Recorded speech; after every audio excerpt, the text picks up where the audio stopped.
Hello আমার প্রিয় বন্ধু, আশা করি আপনি খুব ভালো আছেন। আচ্ছা, আপনি কি কখনো এমন সমস্যায় পড়েছেন যে আপনি রাস্তায় আছেন বা বাসে আছেন আর আপনার খুব জোরে ইউরিন বা প্রস্রাব পেয়েছে, বা আপনি কোনো কাজে এতটাই ব্যস্ত ইউরিন করতে পারছেন না, আর আপনার ইউরিন এতটাই পেয়েছে যে মনে হচ্ছে যেন আপনার মূত্রনালীটা ফেটে যাবে। এই ইউরিন চেপে রাখার ফলে আপনার পুরো ইউরিনারি সিস্টেমটাই কতটা ক্ষতি হচ্ছে সেটা আপনি কল্পনাও করতে পারছেন না। আর এটা নিয়েই আজকের ভিডিওতে আমরা ডিসকাশন করব। ভিডিওটা শুরু করার আগে একটা লাইক, কমেন্ট, সাবস্ক্রাইব করে দিন। চলুন শুরু করা যাক।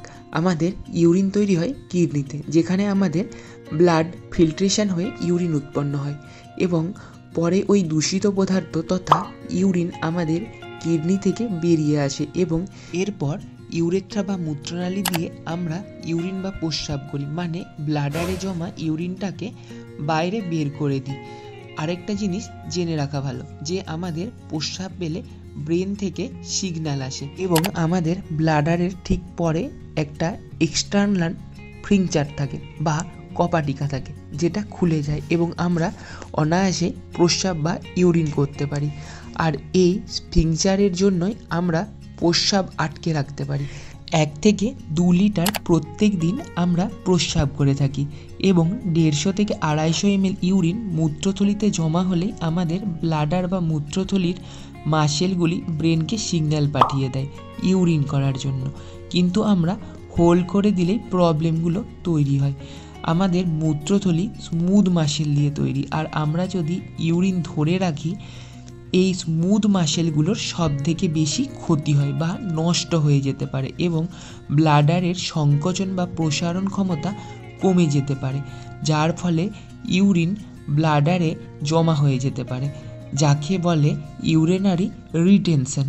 মানে আপনি যদি প্রস্রাব ধরে রাখেন তাহলে আপনি ব্লাডারের এই স্মুথ মাসেলগুলোর ক্ষতি করছেন এবং ইউরিনারি রিটেনশনের একজন পেশেন্টে পরিণত হচ্ছে। এছাড়াও আপনার যে এক্সটার্নাল ফিংচার আছে তারও ক্ষতি হচ্ছে, যার ফলে আপনি আপনার প্রস্রাবকে কন্ট্রোলে রাখতে পারবেন না, অটোমেটিক প্রস্রাব হয়ে যেতে পারে।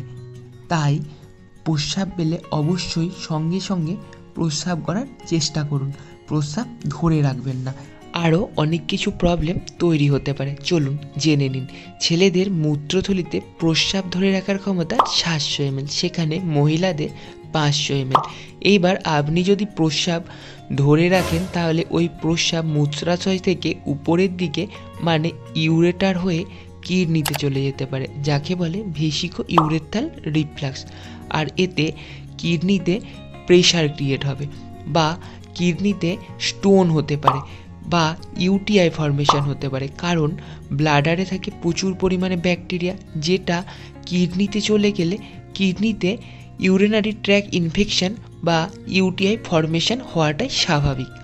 ইউটিআইতে আপনার ইউরিন করতে যেমন প্রবলেম হবে তেমনই ইউরিন করার সময় জ্বালা পোড়া ভাব হতে পারে।